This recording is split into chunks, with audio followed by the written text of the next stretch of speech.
Welcome back, everyone, to Let It Cook. Hey.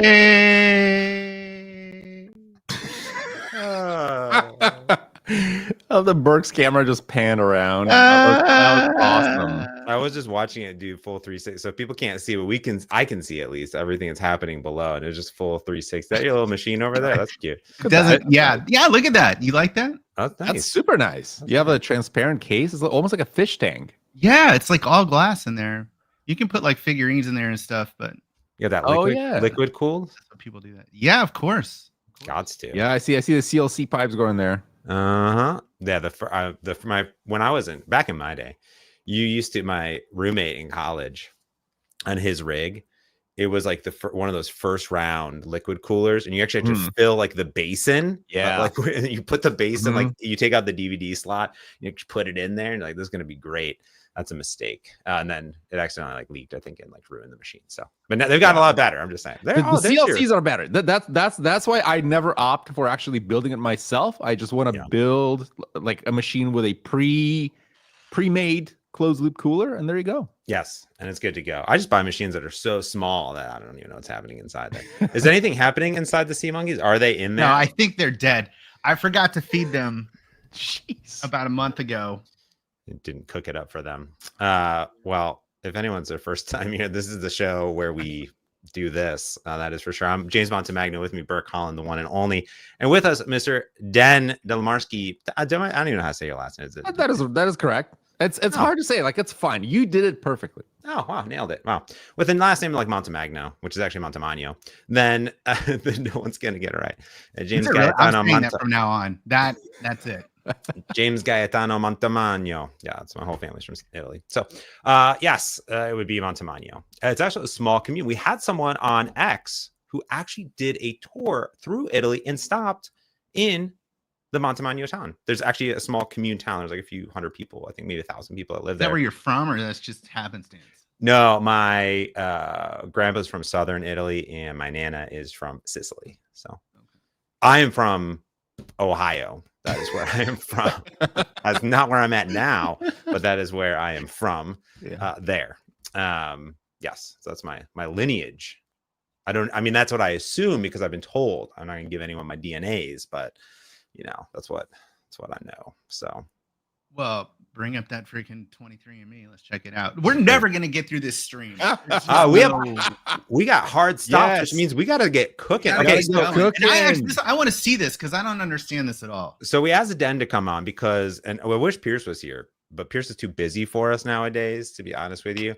And so what's interesting when we think about developing with AI, there's a few different camps out there, right? There's a camp that is just like, I'm gonna just give it a single line and go. There's a camp that's like, I'm gonna write a few sentences, give it like quite a few information and go, right? Or like me, I'm kind of in between, or like I might give it an issue, like I'm gonna work with some AI, do a little task list and like go.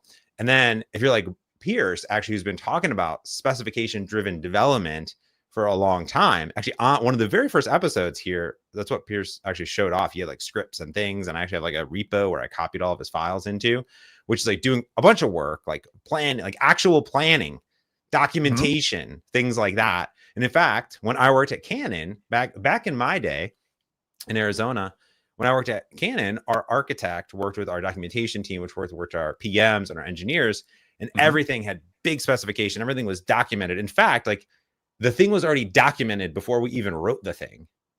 Like the functionality was already documented for our end users, and all they would have was a placeholder for a screenshot of it. And actually, it wasn't even just that. It would be like our designer would put in, here's what it's going to look like.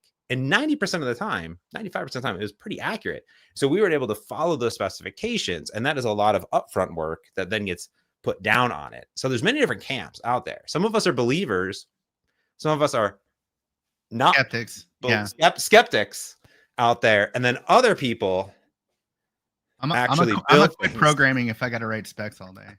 So we asked Dana because just on Tuesday, some team, maybe just Den, but a whole bunch of people. There's a team. There's a bunch of people. It's not just me. A whole bunch of people. An amazing team of super talented engineers and PMs and luminaries came out with SpecKit, which is on the GitHub, github.com/spec-kit. which had an awesome thing. I'll find a blog post and I'll put it in here. So he has Den to come on to be like, what is this thing? How do you use it?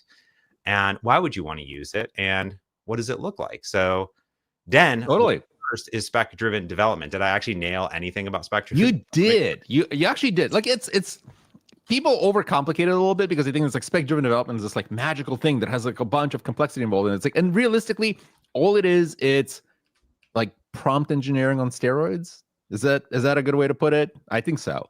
It's basically, look, if you are working on a project with an LLM, right? If you're building something that is using AI and you have to build it in the way that you, the developer, want it to be like, what do? Right? Like you have to give instructions to the LLM. You have to write out the instructions to basically provide this context to what you're actually building and how you want to build it and what tech stack and all these things, right? So spec-driven development is basically you spending upfront some amount of time to go and define that and then have the LLM build exactly what you wanted per specification.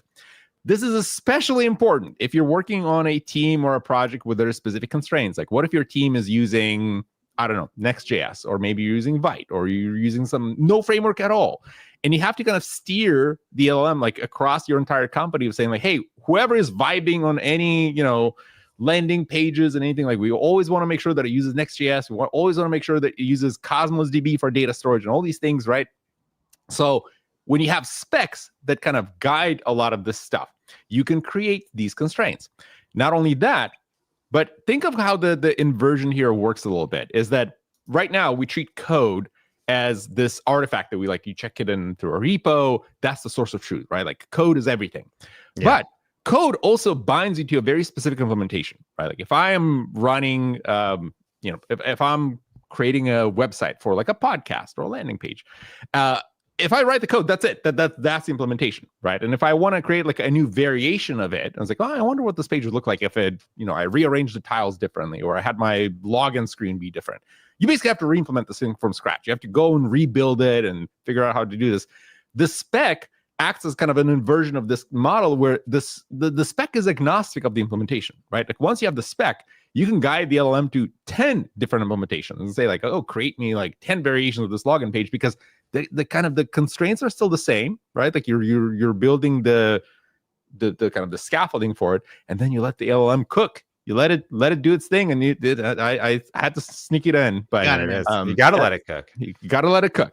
That's what spec-driven at a high level is. So it's basically you're encoding context up front, so then you have the freedom to explore like various implementations, various variations of the project that you're building. It's kind of nice. I like it. And I think this is kind of important because I've gone into different enterprises, and they call these things app factories. And this is something app factory. App factory. The whole idea is, hey, we're not building one app, we're building hundreds of apps, right? Over and over and again, all for different functions and purposes and functionality out there, right? So their whole goal in the beginning, so this is like a decade ago, 5 years ago, 2 years ago, when I go talk to these big businesses, it would be like, hey, listen, I'm just trying to figure out like what's the stack that I can standardize on to actually be able to enable my engineers to not have to relearn brand new tech stacks or have different tech stacks. So we can interchange team members that could say, okay, we're spinning up this app, go take this person from here while this person maintains it, and they'll move it over. So here, what I'm thinking is like with the spec sort of driven development is if we do a bunch of work up front, even if you're doing one app or you're doing hundreds of apps, you were then able to kind of templatize. So like that business is like, all right, hey, we're using .NET on the back end, we're using React on the front end. Here is our specs for how we build applications today. And now we can actually start to implement, sort of plan out apps on top of it. Precisely, because you have the spec that encodes your why and the what, and then the rest of the pieces, and we'll show that later in a little bit, but like the rest of the pieces are very much flexible. So if you write an application or you write the specification for, let's say like a marketing website that you're building, and at some point your team decides to move to like, oh, we're going to use .NET Aspire to do all these deployments. We're going to use like ASP.NET Core instead of React. Well, like guess what? You're not rewriting your spec. Your spec is the same. Like you've defined your what and the why. What changes is the how. So now you just need to redo the how, and also the spec encodes very well a point in time snapshot of like, why is this the way that it is? What Makes are the sense. functional requirements? What are the things that are static? And by the way, like when we talk about spec, when we talk about like vibing in comparison to each, specs also evolve. Like people treat them as static things, but they're really not. Like it doesn't mean that like once you write the markdown file and you check it into a repo, that's it forever. Like you can change it as things come in, as your requirements change, as your product changes. But yeah, it's kind of a fun area. How does this, we've talked a lot, and you and I've demoed a lot, and people have done like PRDs, requirement documents. Like how does PRDs like blend into specifications? Are they part of it? Is it different? Because that's been my vibe, which was like the easiest way to do it is kind of like lightweight spec-driven development. I want to build this thing. Let's create a PRD based off of it, do some market research. Is that part of this process, or is that completely different? It absolutely is. I do want to call out the fact that like you say PRD, and to me, like there's several kind of pieces. Sean says PRD because that's the first thing. That's the first thing everyone says is PRD. I didn't know. Amanda was talking about it. You were talking about it. I just asked Copilot, what the heck is a PRD? Product requirements document. That's basically in PM speak for spec. That's all it is. It's a spec document. So when you write a PRD, that's kind of you define the what and the why. Like what are we building and why are we building this, right? Like you're not really focusing too much on like the technical implementations, like which APIs do we use and where do we plug them in and how do we scale this? It's more about what is the solution and why? What's the grounding data? We have customer insights, we have some rationale for it, and that's what the PRD is. But in our spec-driven development process, we essentially split up the PRD from the how and then a detailed breakdown of tasks that the LLM needs to follow to execute on the plan and the PRD that underpins it. So we'll actually like maybe we can show it. Yeah, let's look at it. Well, because this will be interesting because PRD means something totally different to who you ask. Like if you ask me what I have a template that I use for my PRDs, guarantee you it looks nothing like probably what you've got. So I'm curious to see like what this looks like here. Okay, so we have this project. It's called SpecKit. It's open source. It's on GitHub. And by the way, it's essentially a scaffolding set of templates. Like we've experimented with this with our good colleague John Lamb. Shout out John, who did the initial like a lot of the work here. So what I like to do, Dan, really quick when you go, John Lamb. Oh wait, let me get the ham horn out. Oh, you guys came prepared. I look at that. We got sound effects. There you go. Thank you. Yes, thank you. Perfect. Shout out John Lamb. But anyway, so we're gonna look at the SpecKit. So SpecKit, like I said, it's a set of templates, essentially scaffolding for you. And because we want to make it easier for folks, we actually built a little CLI here that you can use. So if you scroll to install Specify is what we call the CLI, and you can use this. It's built with Python, and we're going to use UVX because UV is freaking awesome. And what even is that? Is that like NPX? Yeah, it's basically NPX for Python. Okay. Oh, and there's like a DNX now too, which is the .NET one as well. That's DMX. That's Meet Me Outside for my Rough Riders. Yeah. What's his name? DMX. Yeah. So let's say you didn't have this. Could you just clone this template and start? Or if you do not want to use a CLI, if you're not installing Python for whatever reason, totally fine. We have releases. So if you go to SpecKit templates, and by the way, we support Copilot, Claude Code, and Gemini CLI. So we are, spanning the platforms here. But you can also download these templates. They're zip files and just use them directly with your project. So you don't actually need to jump through the hoops of the CLI. Time to uninstall Python and UVX. Get out of it. No, it took me 8 days to figure out how to get my Mac terminal to work. Now I have to use it. So now you have to use it. Yeah. But the easiest way to do this is to essentially use Specify through UVX. And now, Dan. Yeah, sure. Specify. Because it's a spec kit. Specify. Right? This is up for debate. I'd say like we had that conversation. It's I call it Specify. Some people call it Specify. You can call it whatever you want. It's like GIF and GIF. Specify means something very different. And no, it doesn't. It's the same word. All right. Well. Great. Another word for us all to mispronounce. This is the show where we get nothing done. The GIF and GIF, the debate all over again. So we use Specify init, and then we're going to give a project name. I'm going to let it cook. test. All right. And when we do this, we're going to get the nice little installation prompt to get the cool ASCII art. Ooh. Did you spend a lot of time on that, Dan? Just a little bit more than the rest of the CLI. But you could, just like you would in, if you used any of the existing AI LLM CLIs, you can use your keyboard to navigate through the agents that you want to use. Wow. And in our case, we're going to use Copilot because, of course, we love Copilot. And we're going to say yes, and then it's going to initialize our project. What this does, all it does is just pulls the templates. It pulls the latest release, unzips it locally, puts it in a folder, bootstraps a Git repository if you do not have a Git repository. And by the way, you can do this in an existing project. You don't actually need to start this off in a whole new folder. But okay. So if you have an app stuff to the existing project, totally, yeah. If you have an existing repo, just add like what I just did I use Let It Cook Test as a name. You can just add the name of the folder of the Git repo that you're using, and it was just going to bootstrap all of that in that repo. Or if you're like me, just put it in the wrong place and then copy and paste. I'll put it in the wrong place and copy. Yeah, it's fine. Again, all of this is scaffolding. Like none of the stuff is immutable where you're like, now I put stuff in the registry. Like it didn't do any of that. So we're going to go to our folder here. So see that and test. Okay. And in this folder, if I do tree, you'll notice that it actually bootstrap a bunch of stuff. So there is like some memory, and we'll look at this in a second. Some helper scripts, which also they're shell scripts, by the way. You would need WSL or Linux or Mac OS, but you're in WSL currently. I'm in WSL right now. I'm using Ubuntu. That is the Windows PowerShell subsystem for Linux. I am working on PowerShell scripts, so it's coming. Yeah, beautiful. But for a test is just shell for it. Because Sean's about to get real bent out of shape. Oh, I'm already bent out of shape. Yeah. If it's not a PS1 file, get out of here. Yeah. And there's a bunch of templates for what we're actually going to do, and I'll show this in VS Code. But I'm actually going to do tree and -A to see that there's actually missing pieces here that I'm going to scroll up to the very top past all the Git stuff, and then we have the GitHub folder here that has 3 prompts: Specify, plan, and tasks, and we'll use them in action. And this is the stuff that you saw here when Specify bootstrapped the project. It actually hinted, it's like an open Visual Studio Code and use Specify, plan, and task commands.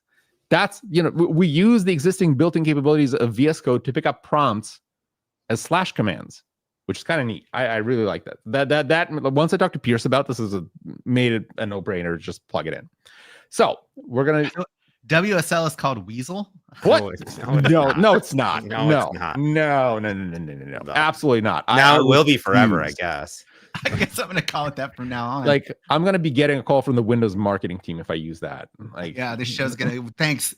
Now we're canceled. So we did get a question earlier that says, we're on VS Code, but can you use it with Visual Studio? And the answer is like, yeah, you can just, if it's prompt files, like you showed, you can run prompt files inside of Visual Studio as well. They're prompt files. I mean, you could take what's in the prompt and I guess run it anywhere technically. So yeah, I mean, none of the stuff here is actually designed around VS Code's experience. Like you can use, Sublime Text if you so desire. It's just the experience. I only use Notepad, so there's Copilot in Notepad, so it'll run it. It's like I saw people write like Linux kernel contributions in like literally just the plain text editor. And I was like, what happened in your life that led you there? Joy. Why? Joy. Why do you hate happiness? Yeah.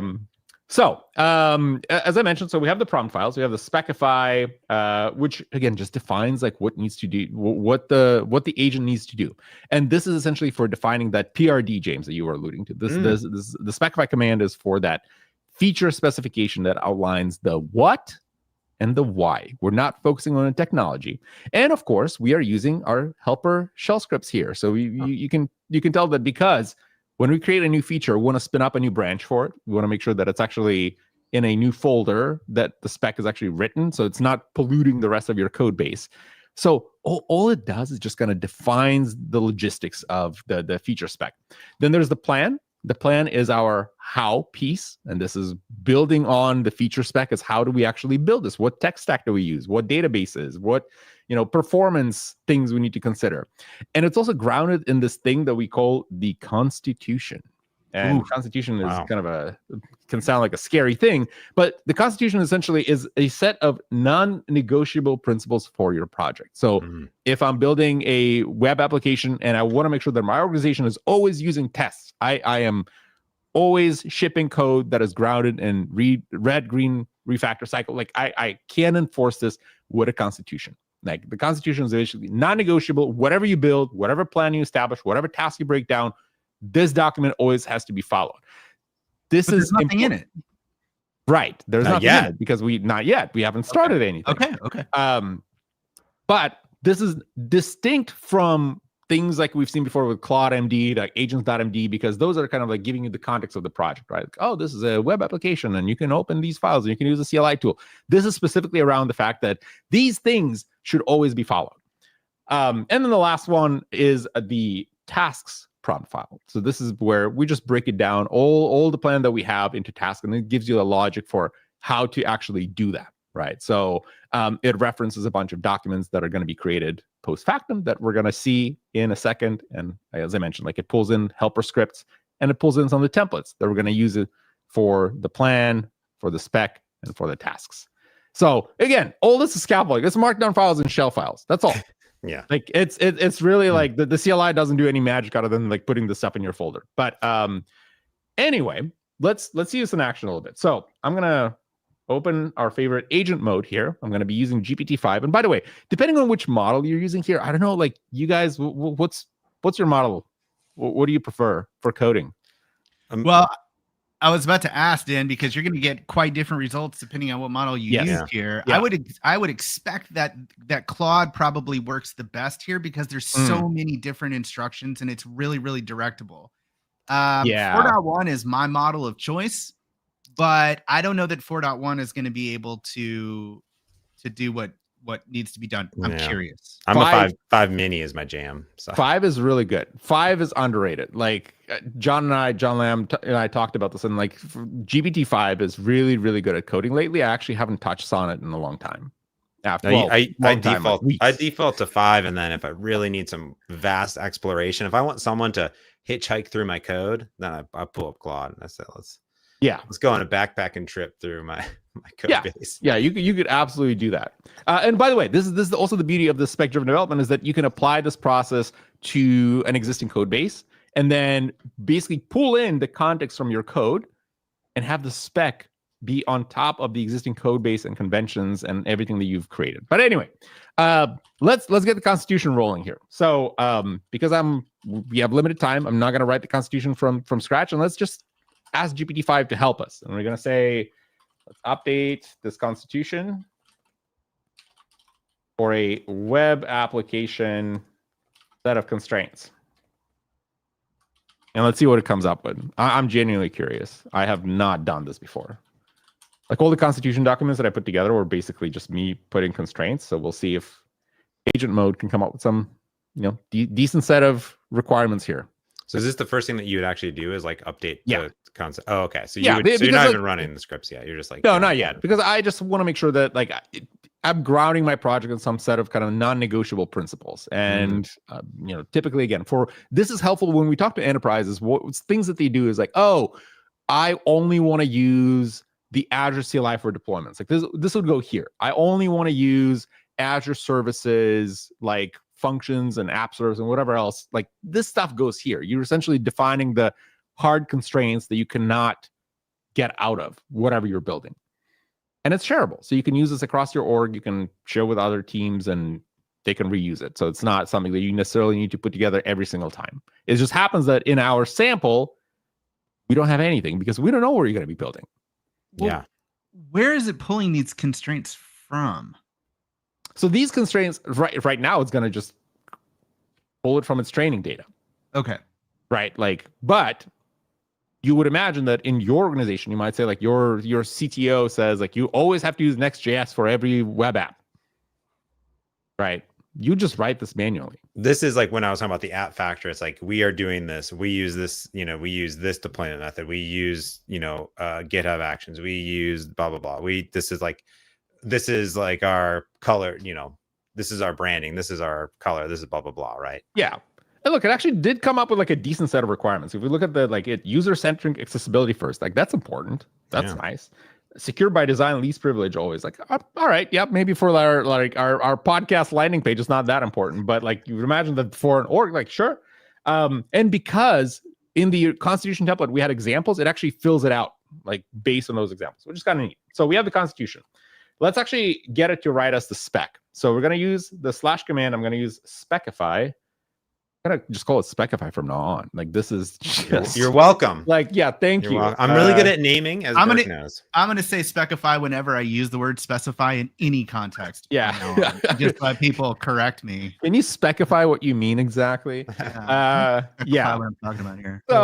So when we define the spec, we use the /Specify command. We essentially define it as I mentioned several times. It's the what and the why. So you're not focusing yet like, oh, I want to use .NET or Next.js. You're saying I am building a podcast landing page, make it modern, dark theme. Is it going to be a podcast landing app? So for the what is it? Is it like a podcast app, like where people can like download stuff, or is it like I am a podcast, like for the I am a podcast? I'm building a podcast landing page for my podcast, the VS Code Insider Podcast. All right. I mean, you told me to specify. Yeah. And by the way, that's actually a very good point. The more concrete you get here, the better. Like the results, right? Like if you have like a vague like, oh, I'm just building a landing page. Like it's going to produce like garbage results because it's going to just fill in a bunch of assumptions for you. But the more specific you get here, the better. So podcast landing page for VS Code Insiders, make it modern, dark theme, speakers on the main page for featured conversations. And you got the Specify commands because, and we was asking in the chat how that happened in case you're joining late. When Den ran the command, he asked, did he want Copilot, Gemini, or Claude CLIs? And what that did is it scaffolded out, in this case, for Copilot, the .github/prompts, and it put those prompts inside of, in this case, VS Code picks them up automatically in that folder, or Visual Studio would as well. Yeah. At least 20 mock episodes. All right. So I'll do this. It's good enough. So you'll notice that the follow instructions, when I type this into chat, it says follow instructions specified.prompt.md. So I use a / command. But it knows, because I have the .github folder here, that it's just gonna, follow the instructions from the actual prompt file. The / command is a prompt file. That's all it is. Oh, would you? So here you're scaffolding on something new, but if this was in an existing application, would you do this? Like I'm adding a new feature to this application. Like if I'm just adding a new feature. Oh, okay. So if I'm adding a new feature, I would specify the feature. Exactly. It's very much universal. And notice that I actually ran the bash script, the helper bash script for actually bootstrapping things properly here. So now I have a specs folder with a 001 feature name because it did not properly identify the feature, but that's okay. There's my terminal where it actually ran, and now it's just working on the actual spec file. It pulled in the template, and the template is just blank because it doesn't have any requirements just yet. But it's going to fill it out. And GPT-5. Hey, I recognize the functional requirements. That's how I do my PRDs. Yeah. So this does it for you automatically because we have the template. And GPT-5 can be a little slow in this regard because it just has to fill out everything from like it in one go, which can be, depending on what you like, what you don't like. But I use GPT-5 and it worked just fine in terms of producing the code and the output. So let's see. Report. I actually like this little task box. That's nice. Yeah. That's the jam. All right, so we're working on improving those too, right? Now. Yeah, it's really neat. Like tracking the status of that is So it actually noticed that it actually focused on things like acceptance scenario, user stories, so stuff that typically PMs would write, but it just did it by itself. And this is not immutable. You can go in and change things here, but it did come up with functional requirements like filtering or discovery of episodes by tag or thematic grouping. Like I didn't type any of the stuff, right? Like, but it's kind of nice. So I see that there's some things that need clarification. And specifically, one of the things that is very important about spec-driven development is that this is not just vibe coding in terms of like, oh, I'm just going to vibe the spec and I'm just going to vibe the plan. You still have to review it. You still have to look and make sure that it produces the right things. To help with this, we also added this thing called the acceptance checklist that you kind of have to go through and make sure that it actually fits the requirements that you've established. So in our case, we have requirements around things like content quality and requirement completeness. And for example, you cannot move forward until no needs clarification markers remain. And we saw a couple of them. So because I'm lazy, I'm just going to say fill in the clarification hallucinate items answers as best as you think. So let's just have it do it. Like, because this is a non-production application, we're not worried. But you would imagine that me coming in here as an enterprise saying like, oh, yeah, I do need to specify the latency requirements for my project. Like, I can't really let the LLM guess that for me. But, for a landing podcast page, that's fine. Yeah, this is cool because like, Lee was asking here like about the greenfield projects. I have feedback flow, which I 100% vibe coded. And what I ended up doing was doing a lot of the documentation after, like, oh, you just implemented this feature. Now after I've worked for hours to get it right based on what I had in my mind, and we worked together, me and the GPT. In this case, I could actually just do this on a new feature that I'm adding. I think that's what I'm going to try now is like, I do a lot of new apps, but then I could see myself exactly what I've done here. Because I've done this sort of process, but not in as much detail, for sure. I like your framing. Like we were working, me and the GPT. Our best friends, me, Copilot and GPT and Claude and they're all in my and this is where I start to get spectacle. All right. That's spectacle. And I would like to tell you, here's why. Yes.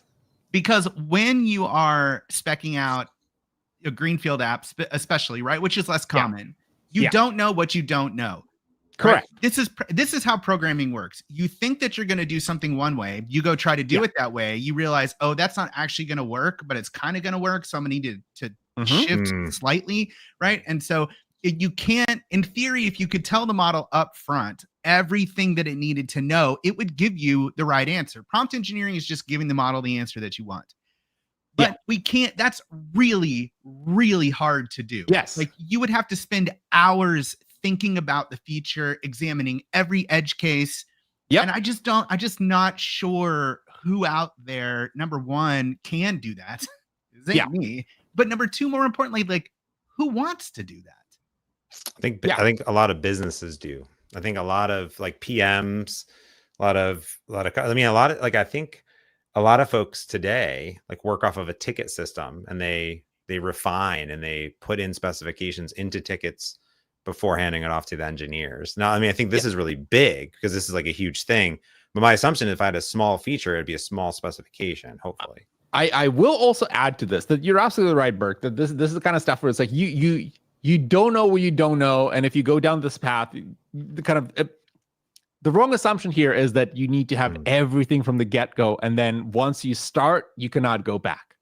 But you can. So once you actually go to the product and it builds the thing and you realize like, crap, I did not implement the login flow the way I wanted, you can just ask it to re-implement it and encode that in the spec. Right. So like you can essentially go back and say, oh, right, the login flow doesn't work the way I expected it to. Go and redo this and make sure that this is properly reflected. Like it's not a one-shot thing.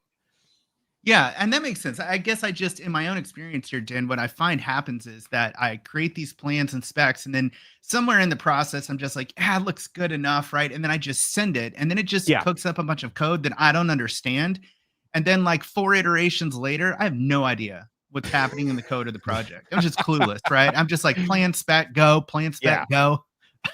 Yeah, I mean, like, the right answer. Realistically, this is the kind of stuff that like you would end up in a state of, I need to be able to break this down for the model, and that's what we're trying to do in these like composable chunks. Where it's like you're not just writing one document and let it do it. Just like, oh, I need this other feature. Let me just add this other specific feature requirement. That's kind of what it is. I wonder if maybe the answer here is like breaking your tasks down into very like the smallest. It is possible. Bingo. That's exactly what Speckify does. Yeah. So the second command is where I can do plan. And essentially this is where I can say like plan, and for plan, use Next.js. All data is mocked because we're not using a database. No databases or off. 6 minutes, then too. I know. We'll get to this. We'll get to this. So all of this stuff, like it's essentially it's a process. And by the way, like when we talk about the process here, the stuff that you see, the scripts, the templates, all of this is very much experimental. Like if Burke, James, like you guys go in and try this, be like, Dan, this is a pile of garbage. Like this does not work for what I'm trying to do, and it just does not produce right. Let us know. Like this is the kind of stuff that we actually, this is why we released it to begin with, is we want to get feedback. We want to get input from folks and see like where it works and where it doesn't. And if you're trying to build a web app, you're trying to build an iOS app, and this is not working, it's producing incorrect output, like we'd want to know that, because we've experimented extensively internally on like prototypes and projects. I actually like built a prototype for one of the exec demos with this just the other week, and it worked like really well. Wow. But I'm just one person, right? Like I'm not either of you. I'm not the community watching this. So very much like this is not like a final state. Like what you see here is going to be forever this way. Just to caveat this. That makes sense. Now, all this stuff that is generating this spec and research stuff, Fuel was asking, like, does that gets checked in as part of your code base, basically? Yeah, absolutely. Because the spec becomes, the living, breathing document that you can use, and your team can then refer to and look and say, oh, I get how they landed on this feature. I understand why. That's, and again, because once you have the spec, you can easily go and re-implement it. You can just rebuild it from scratch because you have the spec. That makes sense. And then, yes, people are saying, like, when you add a new feature to the spec, ideally you have the specs for the other things, so it should reliably kind of know how to update and what it needs to update and search through the specification documentation. Yeah, exactly. And this is the kind of stuff where you end up with a set of kind of artifacts that are very much reusable by the team. And in our case, like the research here, it's pulling this from the training data. And I actually need to use Burke's like beast mode probably here to do some like force it to go and do some Google searches for what the right framework should be like for Next.js, right? Oh, Burke, you're muted.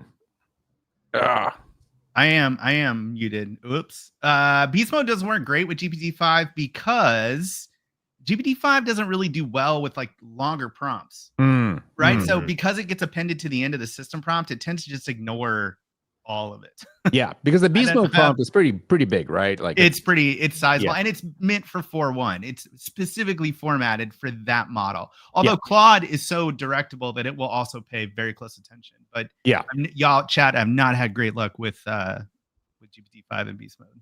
But I love beast mode because I've actually experimented with it like the other day and it was totally fine. And the fact that it forces to go and search is great, and this is something that I love about like Claude Code. Like if you folks have used it, like you know, like, oh, let me go and search this. But like it does the research for the phases, it does the breakdown, and notice that in my plan, I'm going to keep all this stuff. And really quick too, someone was asking in the chat, like you ran the plan. How does it know to grab that information from the specify step? Oh, because all that is encoded in the so if you look at the plan, right, it actually encodes a lot of this information, right? So it says run the script, read and analyze the feature spec, and it knows where the feature spec is because we just created it. Like it's in the conversation history. And then it also grounds it in the Constitution, as we mentioned, like, you know, read the Constitution to understand the requirements. So this is the stuff that we know are non-negotiable, and then apply the template.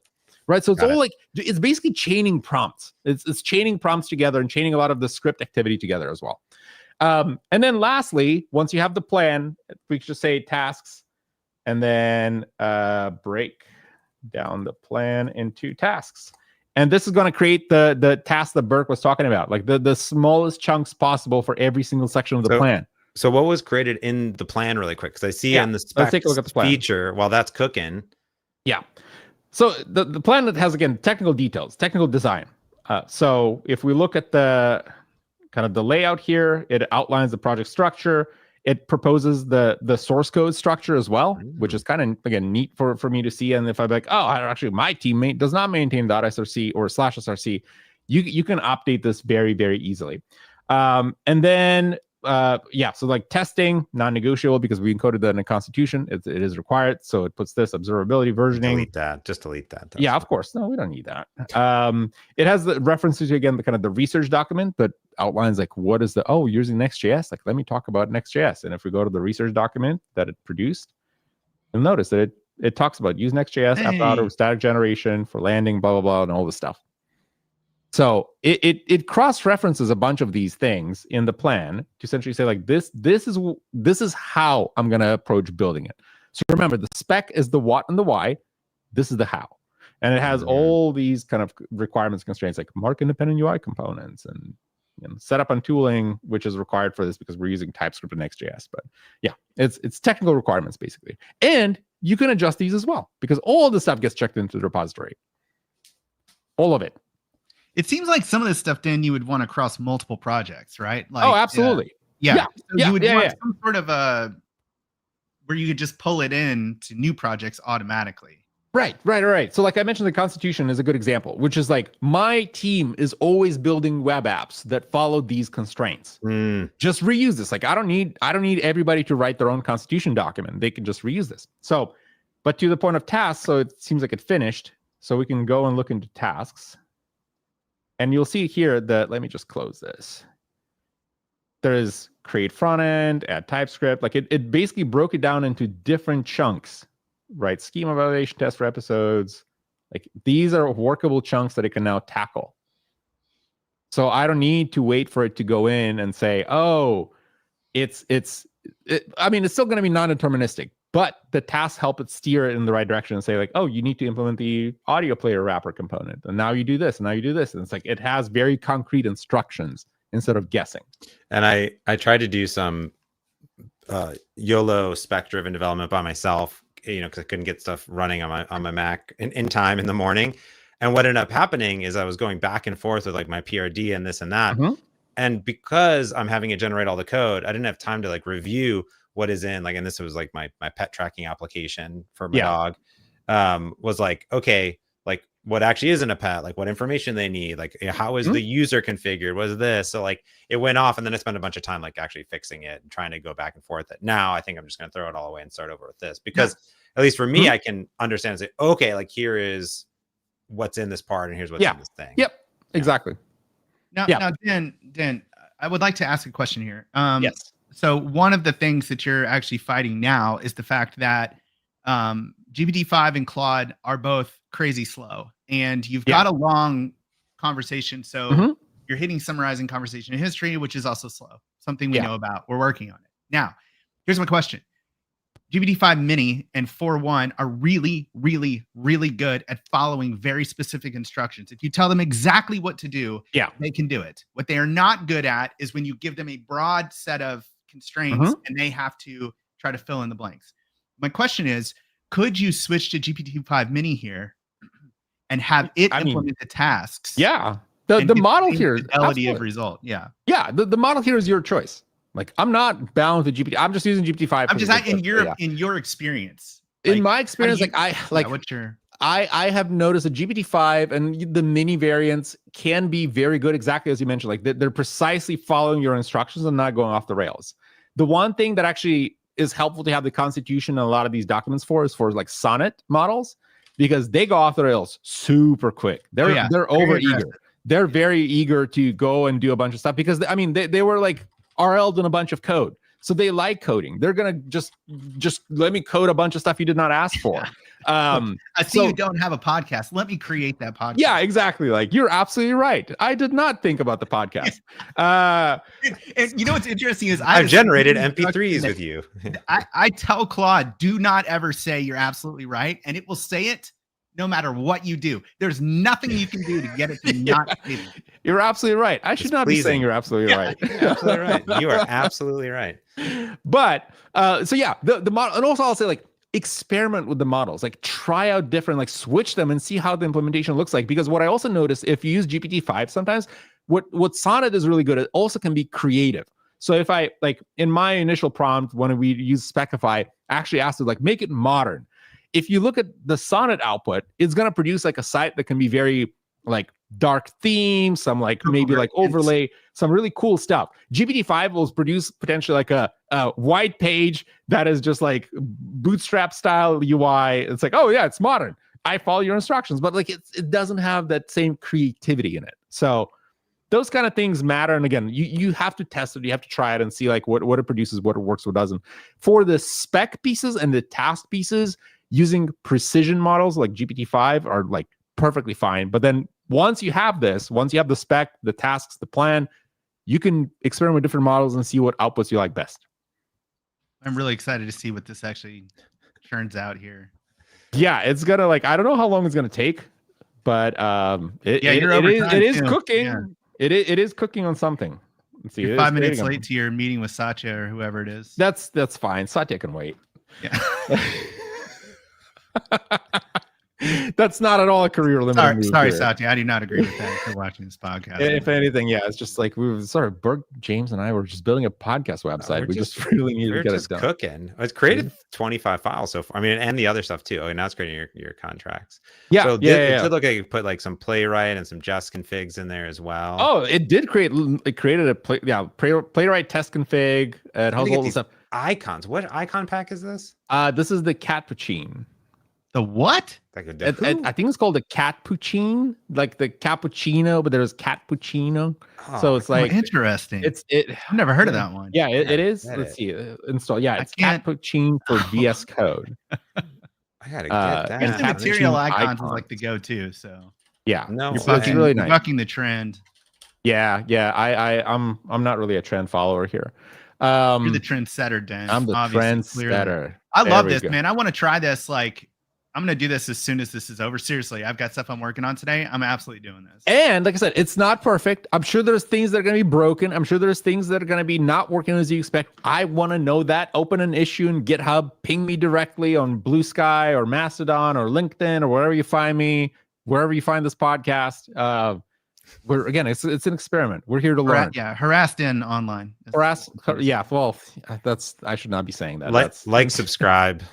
Nice quality positively. If you want quality content, which this live stream is not, follow Den, because Den's busting quality. Let's just be honest with ourselves, Burke. I'm not like Claude over here with self-gratification. No, you're totally right. This YouTube stream is awesome. It is. For once, I'm not talking about MCP, right? Like that's true. I can talk about things other than MCP. You've moved on so quickly. No, I'm still in MCP. I'm still in MCP. It's just this other thing. You're doing both. I'm doing both. Wow. Man of multiple talents. Someone's using this live. It's happening. Feels good. Oh, whoa. Using it right now. Let's go. Let's go. Feels good. Feels good. That's good. It's like, it's got good. Yeah. Feels bad. I see Hashim was also mentioned, it would be interesting to use Claude for the design tasks and GPT-5 Mini or GPT-5 Mini for precise stuff like writing tests. And yeah, absolutely. I mean, again, try it out. The easiest way to see what works is to swap models and just see what works for a scenario. Because for web apps, by the way, also depending on what you're building, I've seen if I'm building a desktop application for Windows, like I'm building a console app, like GPT-5 is excellent. If I build a web app, I generally get better results with Sonnet, but not as much if I build like Windows apps. So your mileage may vary here. How many packages are you installing? There's a bunch, and also really cooking on those. It is really I'm sure this is totally not going to bring some super vulnerable hallucinated packages. No audit. It's like no audit. It's like, no. I like the no audit. The basically I don't care about vulnerability. Just pull whatever. We did not encode that in the Constitution that it should audit things. Well, we can look at the source pricing of the top models. Well, we could talk about that while this cooks a little bit. So you have your premium requests, which are let's talk about included models, which is GPT-5 Mini. 4.1. Is 4.0 still in the picker? It's still in the box. Yeah, still in the picker. 4.0. We have 4.0 for a limited time. Grok Fast 1 is there, but that I believe will be moving to a 0.25 multiplier. So those are your included models, which means that they're unlimited. Although if you hit these enough, you will get rate limited, right? Like you can't burn $5,000 of GPU on 4.1. Sorry. And then you have your premium models, which are each. These are called each turn session with the agent is one. Is it turn? No, the turn is what the agent does inside itself. So when Den did plan, that was the start and then when it stopped and it was like, I'm done. That's one premium request. Correct. One premium request. And I think if you're on the pro plan, you get 300 of those. Pro plus 1,500. So what you want to do, and that's why I was asking Dan, like ideally what you do is for people that are trying to, so ideally you would have this whole process automated and you wouldn't review any of it. Yeah, you could. Or you would just like tell the chat to like, after you get to this step, just wait for 5 minutes, but don't stop. Just keep going. Yeah. I just trying to show people how to game the system. Like, yeah, it's a good experiment to try this. Yeah. So anyway, that's the pricing. It's pretty simple, y'all. It's just priced on agent sessions. You don't have to worry about tokens and all that stuff. Very cool. Well, this is SpecKit. Like, it's still cooking here. Now going. Yeah. Because the SpecKit part of it's done. Now you just told it to implement. Now this is just now I'm just waiting. I'm completely hands off. I'm just waiting for it to go and like build the stuff for me. So and I know you got to move on, Dan. You want us to wrap it up here? I feel like the folks who joined today, y'all are the lucky ones because this is really good. This is awesome. Yeah, you this just is maybe great. turn Burke onto this, which is good. I'm gonna go give this a try as well. And what we'll do spectacle is Den will commit that code. So later today, I'll go back to the YouTube page, youtube.com/code, and then look at this episode so we get our view count up, like and subscribe. And then in the show notes below, we'll put a link on there and we'll make sure we tweet it out. So follow Den, Burke, me, vscode on the socials. Maybe let's have Olivia post it out as well on as a follow-up of this post as well. Den, go. You're running now. I'll commit I'll commit the repo. I want to share what the outcome of this will be. Yeah, I'm excited because we have a podcast website that we pay for. So there is a VS Code Insiders podcast. That's a real podcast that you can subscribe to on your favorite podcast application behind the scenes there. Dan, thank you so much for coming and talking through everything and showing stuff off. And I can't wait to see when this cook finishes. Thank you for having me here.